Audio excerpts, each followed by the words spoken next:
ద్వితీయోపదేశకాండము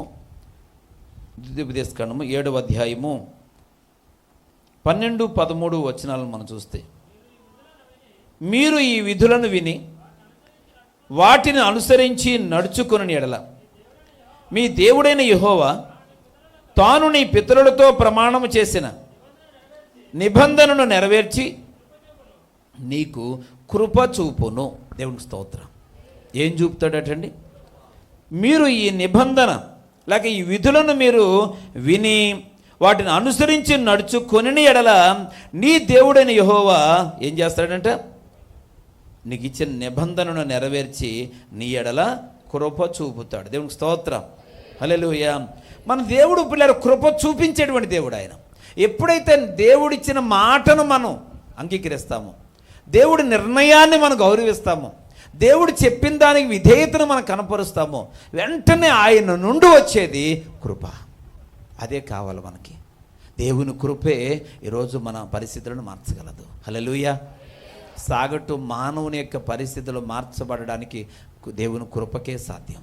పిల్లరా, ఇక మన నీతి, మన యథార్థత, మన భక్తి, మన ప్రార్థన, మన గొప్పతనం, ఇవి ఎన్ని చెప్పినప్పటికీ ఇవన్నీ నిలకడలేనివండి. 10 రోజులు భక్తిగానే ఉంటాం, 4 రోజులు యథార్థంగానే ఉంటాం. యోబులా మనం చెప్పలేం పిల్లరా. లేక హిజ్కియాలాగా మనం ప్రార్థన చేయలేం. చేసే పరిస్థితికి మనం ఎదగాల్సి ఉంది పిల్లరా. యోబు విషయంలో దేవుడు పరీక్ష చేస్తున్నప్పుడు యోబు భార్య ఒకరోజు వచ్చి, నువ్వు ఇంకనూ యథార్థత వదలకయుందువా అంటది. ఏంటి? ఇంకనూ నువ్వు యథార్థత వదిలేయమన్నట్లుగా ప్రెజర్ చేస్తుంది ఆవిడ. యథార్థంగా ఉండడం ఎందుకుగా అని ప్రశ్నిస్తుంది. యోబు యొక్క యథార్థతే అతని జీవితంలో రెండంతల ఆశీర్వాదాన్ని పొందడానికి మూలమైంది. దేవునికి స్తోత్రం. పిల్లరా, హిజ్కియా దేవునికి ప్రార్థన చేస్తాడు. యెషయా భక్తుడు వచ్చి నీ ఆయుష్ కాలం పూర్తయిపోయింది అని చెప్పగానే హిజ్కియా గోడ తట్టు తిరిగి చాలా విషయాలు ప్రార్థన చేస్తూ అంటాడు, దేవా నేను ఎట్లు నీ సన్నిధిలో యథార్థవంతునిగా ఉండినో కృపతో జ్ఞాపకం చేసుకో అని హిజ్కియా ప్రార్థన చేశాడు. అంటే యథార్థత అనే దాన్ని దేవుడు ఇష్టపడతాడు. ఇప్పుడు దేవుని బిడ్డలారా, కనుక ఈ యొక్క సమయంలో మనం గమనించినట్లయితే ప్రతి ఒక్కరూ కూడా దేవుడు చెప్పిన దాన్ని మనం ఖచ్చితంగా అమలు చేస్తున్నప్పుడు, నడుచుకున్నప్పుడు ఖచ్చితంగా దేవుడు మనకు కృప చూపుతాడంట. ఇక్కడ రాయబడింది, ఆయన కృప చూపుతాడని, ఆయన నిబంధనను నెరవేర్చి నీకు కృప చూపును. దేవునికి స్తోత్రం. ఏంటా విధి? ఇందాక మనం చెప్పుకున్న బాధ్యత. ఇలా దేవుడు వాగ్దానం చేసిన వాగ్దానాలు నెరవేరిస్తే ఆయన మనకి ఇచ్చినటువంటి విధి, కట్టడ ఏంటినంటే, నీవు దేవుని గూర్చినటువంటి ప్రకటన చేయి, దేవుని గూర్చినటువంటి అద్భుతాలను గురించి ప్రకటన చేయి, ఆయన నామ మహిమ ఘనత కొరకు నువ్వు లోకానికి చాటి చెప్పు. ఇది దేవునికి విధి. ఈ విధిని మనం పాటిస్తే దేవుడు మన ఎడల ఏం చూపుతాడు? ఈ కృపే మన తలరాత మార్చేది. హల్లెలూయా. ఈరోజు నువ్వు ఏ పరిస్థితిలో అయితే నువ్వు వేదన చెందుతున్నావో ఆ పరిస్థితి మారిపోవడానికి గల కారణం దేవుని కృపే. పిల్లరా, జక్కయ్య పట్ల దేవుడు కృప చూపాడండి. అందుకే జక్కయ్య కోసం కొంత సమయాన్ని దేవుడు కేటాయించాడు. దేవునికి స్తోత్రం. జక్కయ్య రూపురేఖలను మార్చడానికి, జక్కయ్య జీవితాన్ని ఆశీర్వాదకరంగా మార్చడానికి, జక్కయ్యను కూడా అబ్రహాము కుమారుడిగా చేయడానికి దేవుడు పిల్లరా కృప చూపించాడు జక్కయ్య పట్ల. అందుకే జక్కయ్య కోసం కొంత సమయాన్ని కేటాయించాడు. జక్కయ్య ఉన్నటువంటి చెట్టు కిందకి వెళ్ళాడు. జక్కయ్యను పైకి చూశాడు, కిందకి రమ్మన్నాడు, నీ ఇంట ఉండవలసి ఉందని చెప్పాడు. ఇంటికి వెళ్ళాడు. పిల్లరా, జక్కయ్యతో కొంతసేపు మాట్లాడినట్టుగా చూస్తా ఉన్నాం. ఇతడు అబ్రహాము కుమారుడే. ప్రియ దేవుని బిడ్డలారా, ఆయన రోజులు తీసుకోలేదండి. మోసగాడైన జక్కయ్య పిల్లరా, అనేక మంది హానికరుడుగా ఉన్న జక్కయ్య జీవితంలో కృప చూపి కేవలం ఒక్క రోజు కూడా 1 గంట సమయమేమో, ఎంత సమయం గడిపాడు అనేది నాకు తెలియదు కానీ పిల్లరా అక్కడ కొంత సమయం అంతే జక్కయ్య జీవితం రూపురేఖలు మారిపోయినాయి. ఈరోజు మన రూపురేఖలను ఆయన మార్చలేడా? మన స్థితిగతులను ఆయన మార్చలేడా? మనతో ఉన్న మనుషుల యొక్క మనస్తత్వాలను ఆయన మార్చలేడా? దేవుడికి అసాధ్యమని అనుకోక, ఎప్పుడు ఆయనకి సమస్తము సాధ్యమే. హల్లెలూయా. మనలో ఉన్న మూర్ఖత్వాన్ని బట్టి దేవుడు ఆవేదన చెందుతున్నాడు. ఏదో ఒక రోజు ఎన్నిసార్లు మనల్ని గద్దిస్తూ ఉన్నాడు. మనం సరిచేయబడకపోతే అది మనకు నష్టాన్ని కలిగిస్తుంది. సరిచేసుకుంటే ఆశీర్వాదకరంగా ఉంటాం. ప్రియ దేవుని బిడ్డలారా, ఇక్కడ దేవుడు తన కృపను మన పట్ల చూపిస్తూ, దేవుని కృప మన మీద ఉంటే మనకి ఏం జరుగుతాయంట? 3 విషయాలు చెప్పాడు అక్కడ. వీళ్ళారా, దేవుని కృప మనం ఎప్పుడైతే పొందుకుంటామో, దేవుడు కృప చూపితే జరిగే కార్యాలు ఏంటంటే అనని అక్కడ ఒకటి, నిన్ను అభివృద్ధి చేస్తాను అని వాగ్దానం చేశాడు. ద్వితీయోపదేశకాండం 7వ అధ్యాయం 13వ వచనాన్ని గమనిస్తే, ఆయన నిన్ను ప్రేమించి ఆశీర్వదించి అభివృద్ధి చేసి నీకు ఇచ్చేదనని నీ గర్భఫలమును, నీ భూఫలమును, నీ సస్యమును, నీ ద్రాక్షారసమును, నీ నూనెను, నీ పశువుల మందలను, నీ గొర్రెల మందలను, మేకల మందలను దీవించును. ఇది మొదటిది. దేవుడు ఎవరి పట్లయితే కృప చూపుతాడో ఆ కృప వలన జరిగే కార్యాలు ఏంటంటే, మొట్టమొదటిది దేవుడు నిన్ను అభివృద్ధి పరుస్తాడు. దేవుడికి స్తోత్రం. నీ స్థితి కొంచెంగా ఉంటే దేవుడు దాన్ని విశాలపరుస్తాడు. లేక ఈ వర్తమానం వింటున్న ఈ సమయానికి నువ్వు ఏ పరిస్థితులు అయితే ఉన్నావో, ఇక నుంచి వాగ్దానాన్ని నమ్మి దేవుడు చెప్పిన మాట ప్రకారం జీవించడానికి ఒక తీర్మానం తీసుకుంటే, ఈ రోజు నుంచి నువ్వు ఆలోచన చేయి, నీ పరిస్థితులు అభివృద్ధి పొందడం నువ్వు చూస్తావు. హల్లెలూయా. నువ్వు అంతకంతకు వృద్ధిలోనికి వచ్చే ఆ ఎదుగుదల అనేది నువ్వు స్పష్టంగా చూడగలుగుతావు. ప్రియ దేవుని బిడ్డలారా, ఆయన వాగ్దానం చేస్తూ ఉన్నాడు, నిన్ను ప్రేమించి ఆశీర్వదించి అభివృద్ధి చేస్తాడు. ఎలా అభివృద్ధి చేస్తాడు? ఎవరెవరిని అభివృద్ధి చేస్తాడు? ఆ అభివృద్ధి అనేది ఎక్కడెక్కడ కనిపిస్తుంది అంటే, నీకు ఇచ్చేదని నీ పితరులతో ప్రమాణం చేసిన దేశంలో నీ గర్భఫలం విషయంలో అభివృద్ధి కనబడుతుంది, భూఫలం విషయంలో అభివృద్ధి కనబడుతుంది, నీ సస్యము నీ వ్యవసాయ విషయంలో అభివృద్ధి కనబడుతుంది, నీవు ద్రాక్షారసము, నీ నూనె, నీ పశువుల మందలు, నీ గొర్రె మందలు, నీ మేకల మందలు అన్నీ కూడా దీవించబడతాయి. అంటే నువ్వు ఏవైతే ప్రాఫిట్ కలిగి ఉన్నావో దాన్ని దేవుడు ఆశీర్వదిస్తాడు. హల్లెలూయా, హల్లెలూయా. దేవుడు కృప పొందితే, దేవుడు కృపను పొందగలిగితే మన జీవితంలో జరిగే 3 కార్యాల్లో ఒకటి, నువ్వు అభివృద్ధి పరచబడతావు. దేవుడు నేను అభివృద్ధిలోనే తీసుకొని వస్తాడు. దావీదు అన్నాడు, యోబు అన్నాడు, నేను ఇరుకులో ఉండి ప్రార్థన చేస్తాను, నేను కొంచెంగా ఉన్నప్పుడు నేను ప్రార్థించాను, దేవుడు నాకు విశాలతను అనుగ్రహించాడు. దేవునికి స్తోత్రం. ఇద్దరు భక్తులు కూడా అదే విట్నెస్ చెప్తారు. ఏమనంటే, నేను ఇరుకులో ఉన్నాను, నేను కష్టాల్లో ఉన్నాను, శ్రమంలో ఉన్నాను, కానీ దేవుడు ఒకనొకప్పుడు కొంతకాలం తర్వాత నన్ను విశాలమైన స్థలానికి తోడుకొని వెళ్ళాడు. నన్ను అనేక రకాలుగా దేవుడు నన్ను వర్ధలు చేసి ఆశీర్వదించాడు. ప్రియ దేవుని బిడ్డలారా, ఈరోజు మనం కూడా సాక్ష్యం ఇచ్చే విధంగా దేవుడు తన కార్యాన్ని చేయగలడు. తన వాగ్దానాన్ని మన ముందు ఉంచాడు. ఏంటి వాగ్దానం అంటే, నేను నిన్ను అభివృద్ధి చేస్తాను. పోయిలారా, నీ పరిస్థితులు మెరుగుపరచబడబోతూ ఉన్నాయి. నమ్మిన వారి స్తోత్రం చెప్పండి. హల్లెలూయా. నీ స్థితిగతులు మారబోతూ ఉన్నాయి. ఆమేన్. దేవునికి వాక్యం ఉంటున్నటువంటి సంఘమా, దేవుని కృపను పొందడానికి ఆయన ఆజ్ఞను పాటించు. ఆయన నీతో చెప్పిన మాట నువ్వు పాటిస్తే ఖచ్చితంగా దేవుడు మొదటి వాగ్దానాన్ని నీ జీవితంలో చేయడానికి ఆయన సిద్ధంగా ఉన్నాడని తెలియజేస్తున్నాను. రెండవ వాగ్దానం ఏంటంటే, దేవుడు నిన్ను ఆశీర్వదిస్తాడు.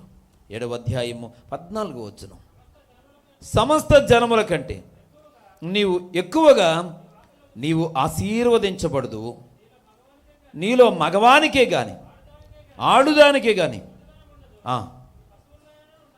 దేవునికి స్తోత్రం. హల్లెలూయా. రెండవది దేవుడు చెప్తున్న మాట ఏంటి? దేవుని కృపను నువ్వు పొందగలిగితే ఆయన చెప్పే మాట ఏంటి? సమస్త జనముల కంటే ఎక్కువగా నీవు ఆశీర్వదించబడదువు. హల్లెలూయా. అందరికంటే కూడా నువ్వేం చేయబడతావు? ఆశీర్వదించబడతావు. ఈ వాగ్దానం నువ్వు స్వతంత్రించుకొని దేవుడు చెప్పిన మాట ప్రకారం నువ్వు జీవించడానికి ప్రయత్నం చేస్తే, ప్రియ సహోదరి సహోదరుడా, యవనస్తుడా యవనస్తురాలా, ప్రియారు, ప్రతి వయసులో ఉన్నటువంటి వారికి దేవుడు ఇస్తున్న వాగ్దానం ఏంటంటే, నేను నిన్ను ఆశీర్వదిస్తాను. హల్లెలూయా. నీ బ్రతుకు ఆశీర్వాదకరంగా ఉంటుంది. మధ్యాహ్న కాల సమయం వెలుగువలే నీ కుటుంబంలోని సంతోషాన్ని అనుభవిస్తావు. ప్రియ దేవుని బిడ్డలారా, ఆశీర్వాదం అనేది నువ్వు అనుభవిస్తావు. ఎందుకంటే మన జీవితాలలో దేవుడు ఆశీర్వదిస్తాడు. ఆశీర్వాదం ఎక్కడున్నా ఉంటుందండి. ఇలా ఆశీర్వాదం అన్నీ ఉన్నవారి దగ్గరే ఉండదు. వాస్తవానికి చూస్తే అబ్రహామును దేవుడు పిలిచాడు. పిలువబడిన అబ్రహాము లేచి దేవుడు పిలుపుని బట్టి బయలుదేరి వెళ్ళాడు. కూడా వెంటబడ్డాడు లోతు. కానీ అక్కడ ఆదికాండం 13వ అధ్యాయము 7వ వచనం 8వ వచనం చూడగలిగితే, అబ్రహాము పాలు కాపులకి లోతు పాలు కాపులకి ఏమొచ్చి కలహం వచ్చిందంట. అప్పుడు ఒకరోజు అబ్రహాం పిలిచి అంటాడు కదా, ఇదిగో అబ్రహాము పశువుల కాపర్లకును లోతు పశువుల కాపర్లకును కలహము పుట్టాను. ఆ కాలమందు కననీయులు పెరిజీయులు ఆ దేశంలో కాపురం ఉన్నారు. పోయిలారా, ఆ తర్వాత మాట చూస్తున్నాం 8వ వచనంలో, కాబట్టి అబ్రహాం మనం బంధువులము గనుక నీకును నా పశువుల కాపర్లకును నీ పశువుల కాపర్లకును కలహము ఉండకూడదు. నీకు నాకు ఉండకూడదు. నీ పశువుల కాపర్లకు నా పశువుల కాపర్లకు కలహము ఉండకూడదు. ఆ తర్వాత మాట చూస్తే, ఈ దేశం అంతయు నీ ఎదుట ఉన్నది కదా, దయచేసి నన్ను విడిచి వేరుగా ఉండుము. నీవు ఎడమ తట్టుకు వెళ్ళిన ఎడల నిన్ను కుడి తట్టుకును, నీవు కుడి తట్టుకు వెళ్ళిన ఎడల నేను ఎడమ తట్టుకును వెళ్ళిదునని లోతుతో చెప్పాడు. దేవునికి స్తోత్రం. ప్రియమైన వాళ్ళకి గమనించినట్లయితే అబ్రహామును బట్టి దేవుడు ఎంత ఆశీర్వాదం ఇచ్చాడండి. అసలు లోతుకు వాగ్దానం కూడా లేదు, కానీ లోతును కూడా దేవుడు ఆశీర్వదించాడు అబ్రహామును బట్టి. ఎంత ఆశీర్వాదం అంటే వాళ్ళిద్దరూ పిల్లరా కలిసి ఉండలేనంత ఆశీర్వాదం, కలిసి ఉండలేనన్ని మందలు వాళ్ళకు ఉన్నాయి. వేరు పాలు కాపులు అండి. ఈయన పాలు కాపులు వేరు, ఆయన పాలు కాపులు వేరు. మరి వీళ్ళిద్దరూ ఎప్పుడు వేరైపోయారో తెలియదు, కానీ ఈ మందలు ఎలా వేరు చేసేసుకున్నారో తెలియదు, కానీ మొత్తం మీద పాలు కాపులను వేరు చేసి వేరే సెట్టింగ్లు పెట్టేసుకున్నారు. మాట్లాడితే లోతు పశువుల కాపర్లు అబ్రహాము పశువుల కాపర్లతో గొడవకు వస్తున్నారు వీళ్ళు. ఎందుకనంటే వెనకాల పుట్టిన వాళ్ళకు ఉన్న కొమ్ములంట, దానికి చెప్పడం నాకు సరిగా రాలేదు. ముందొచ్చిన చెవుల కంటే వెనకాల వచ్చిన కొమ్ములకు వాడెక్కువ అంట. ఏంటంట? ముందొచ్చిన చెవుల కంటే అయ్యి అక్కడే ఉంటాయి, ఇవి అక్కడే ఉంటాయి. అయ్యి తలకాయకే ఉంటాయి, ఇవి తలకాయకే ఉంటాయి. పుట్టుకతో వచ్చిన ఈ చెవులు కొంతకాలం తర్వాత వచ్చిన కొమ్ములు దేనికి వాడెక్కువ ఉంటుంది? కొమ్ములకే వాడెక్కువ ఉంటుందంట. దేవునికి స్తోత్రం. పిల్లరా, కనుక పిలువబడి వాగ్దానం పొందినటువంటి అబ్రహాము చాలా ప్రశాంతంగా ఉన్నాడండి. కానీ లోతు మాత్రం ఆవేశం ఆరాటం చాలా ఎక్కువగా ఉంది. పిల్లరా, లోతు పాలు కాపులు కూడా అలాగే ఉంది. నాకు వాస్తవానికి నేను అనుకుంటాను, ఇలా జరుగుతున్నప్పుడు లోతు ఏమన్నాలంటే పాలు కాపులందరినీ పిలిచి, రే మనం అందరం కూడా లేక నేను ఆశీర్వదించబడినా నాకు ఈ మందలు ఇవన్నీ రావడానికి గల కారణం మా పెదనాన్నే. ఆయన వెనకాల నేను వచ్చాను, అతన్ని బట్టి నాకు ఇవన్నీ కలిగినాయి, కాబట్టి మీరు తగ్గించుకోండి తప్ప పోరాటానికి వెళ్ళకండి అని చెప్పాల కృతజ్ఞత ఉంటే. మనోడికి అది లేక పిల్లరా వాళ్ళని కొంచెం ఎంకరేజ్ చేస్తున్నాడు ఏంటో తెలియదు, కానీ మొత్తం మీద వీరోచితమైన పోరాటం ఇద్దరి మధ్యన రెండు గుంపుల మధ్యన జరుగుతున్నప్పుడు అబ్రహాము పిలిచి ఎంత హుందాతనంగా మాట్లాడాడో. దేవునికి స్తోత్రం. ఏంటంటే నీకు నాకు కలహం ఉండకూడదు, నీ పశువుల కాపర్లకు నా పశువుల కాపర్లకు. అక్కడ మనం ఉంటే ఎవ్వరం మాట్లాడమండి, అసలు ఎవ్వరం కూడా ఇలా మాట్లాడం. పెద్ద మనిషి ఎవరంటే వయసులో పెద్దోళ్ళు కాదు, పెద్ద మనసున్నవాళ్ళు పెద్ద మనుషులు. దేవునికి స్తోత్రం. హల్లెలూయా. అబ్రహాము పిల్లరా చాలా హుందాతనంగా మాట్లాడాడు. వయసులో పెద్దోడు, మనసు కూడా పెద్దదండి. కొంతమంది వయసులో చాలా పెద్దోళ్ళు ఉంటారు, కానీ వాళ్ళు ఆడే మాటలకు ఎన్ని గొడవలు అయిపోతాయో. పిల్లరా కలహాలు పెట్టేవాళ్ళుగా ఉంటారు కొంతమంది పెద్దోళ్ళు అండి. పిల్లరా కానీ అబ్రహాం ఏమన్నాడంటే, నన్ను బట్టి నువ్వు ఆశీర్వదించబడ్డావు, నీకు ఇంత వచ్చేసింది, నీకు అసలు కళ్ళు పైకి వచ్చింది, ఇలాంటి మాటలు ఏం వాళ్ళ. ఏమన్నాడనంటే, ఇదిగో నీకు నాకు కలహం ఉండకూడదు, కాబట్టి ఇదిగో నువ్వు వేరుగా ఉండు అనని, నీవు ఇక్కడున్న స్థలం నుంచి ఇదిగో ఈ దేశం అంతా నీ ముందు ఉంది, నువ్వు కుడికి వెళ్దాం అనుకున్నావా చూసుకో, వెళ్ళి ఈ కుడి పక్క అంతా ఈ పక్కకి నేను వెళ్తాను అనుకుంటే నేను ఎడం ప్రక్కకి వెళ్తాను, నువ్వు ఎడం ప్రక్కకి వెళ్దాం అనుకుంటే చెప్పు, చాయిస్ నీదే, నేను కుడి పక్కకి వెళ్తాను, నువ్వు కాదనుకున్నదని నేను తీసుకుంటాను, నువ్వు కావాలనుకున్న ప్రాంతానికి నువ్వు వెళ్ళిపో, ఏం కావాలో అది కోరుకో అని లోతును పిలిచి అడిగినప్పుడు లోతు చక్కగా, అదేంటి పెద్దనానా, ఇందాక నేను అన్న కృతజ్ఞత ఉంటే ఇవన్నీ వస్తాయండి, ఏమన్నాలా, ఇదేంటి నీ వెనకాల నేను వస్తే నాకు చాయిస్ ఇస్తున్నావేంటి, అది కరెక్ట్ కాదు, నువ్వు ఏ ప్రాంతానికి వెళ్ళమంటే ఆ ప్రాంతానికి వెళ్తాను, ఎక్కడ ఉండమంటే అక్కడ ఉంటాను అని చెప్పాలి. అది విధేయత. అది లేదు కదా ఈనాటి దినాల్లో, లేదు ఆనాటి దినాల్లోనూ లేదు. వెళ్ళారా కనుక లోతు పతనం అక్కడే మొదలైందండి. మనం అనుకుంటాం సొదొమ గొమొర్రా ప్రాంతాలకు వెళ్ళిన పట్టణానికి వెళ్ళింది అది అక్కడ మొదలైంది అనుకుంటాం, అక్కడ మొదలవలేదండి. లోతు పతనం ఇక్కడే స్టార్ట్ అయింది. లోతు మీద దేవుని కోపం రగులుకోవడం ఇక్కడి నుంచే మొదలైంది.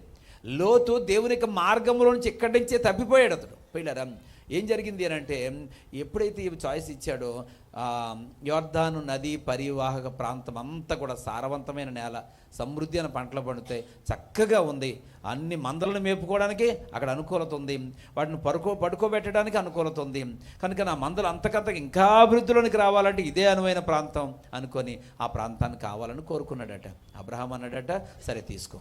ఇక అబ్రహాముకి విడవబడిన స్థలం ఎలా ఉంటుందనంటే కొండలు, గుట్టలు, రాళ్ళు, రప్పలతో ఉన్నటువంటి స్థలం, దేనికి సేద్యం చేసుకోవడం అనుకూలంగా లేదు.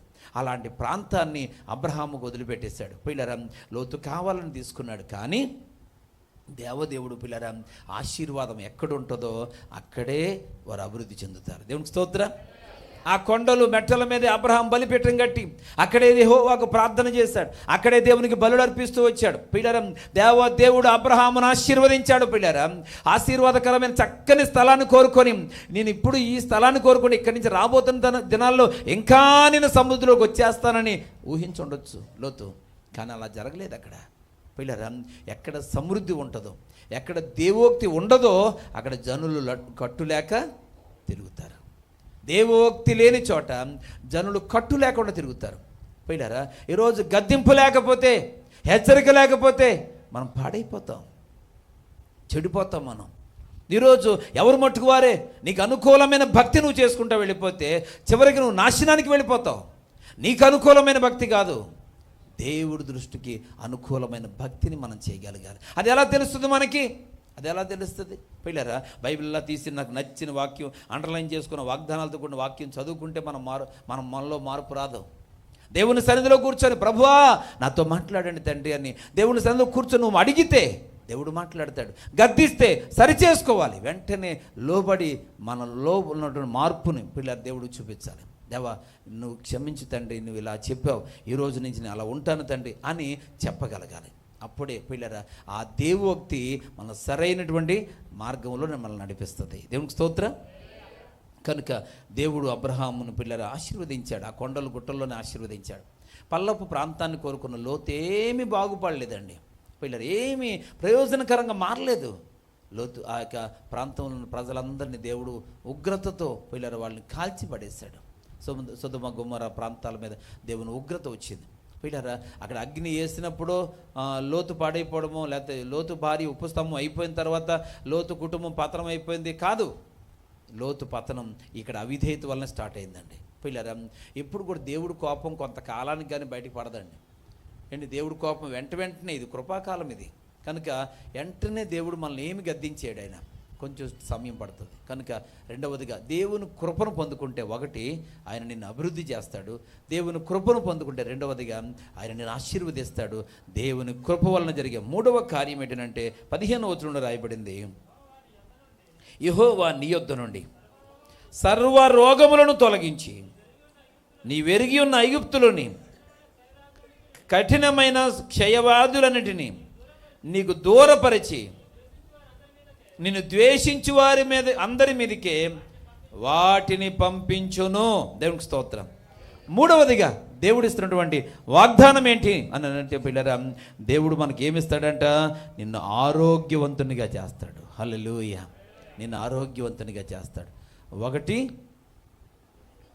అభివృద్ధి చేస్తాడు, రెండు ఆశీర్వదిస్తాడు, మూడు నీకు ఆరోగ్యం ఇస్తాడు. పిల్లరా, అక్కడ రాయబడింది, నీ యొద్ద నుండి సర్వరోగములను తొలగించి నీ వెరిగి ఉన్న ఐగుప్తులో కఠినమైన వ్యాధి లాంటి, అంటే శాశ్వత కాల దీర్ఘకాల వ్యాధులను సైతం పిల్లరా తొలగించి నిన్ను ద్వేషించు వారి మీదకే వాటిని పంపిస్తాను. దేవునికి స్తోత్రం.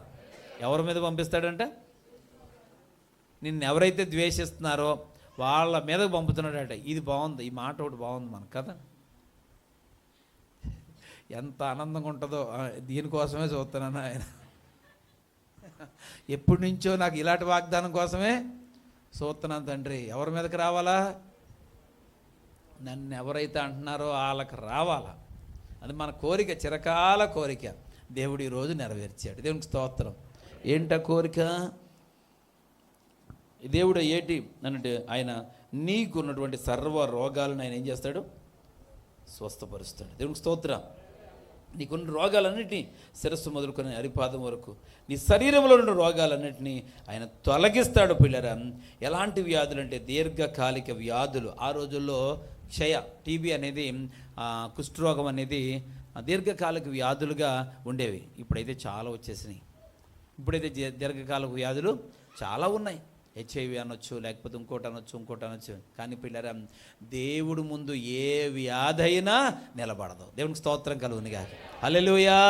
దేనికి భయపడాల్సిన అవసరం లేదు. నువ్వు ఏ విషయంలో కూడా కృంగిపోవాల్సిన అవసరం లేదు. ప్రియ దేవుని బిడ్డలారా, మన జీవితాలలో ఆయన ఉండగా, మనలో ఆయన ఉండగా, మనతో ఆయన ఉండగా దేనికి భయపడాల్సిన అవసరం లేదు. ఏమన్నాడు 3వ వాగ్దానం?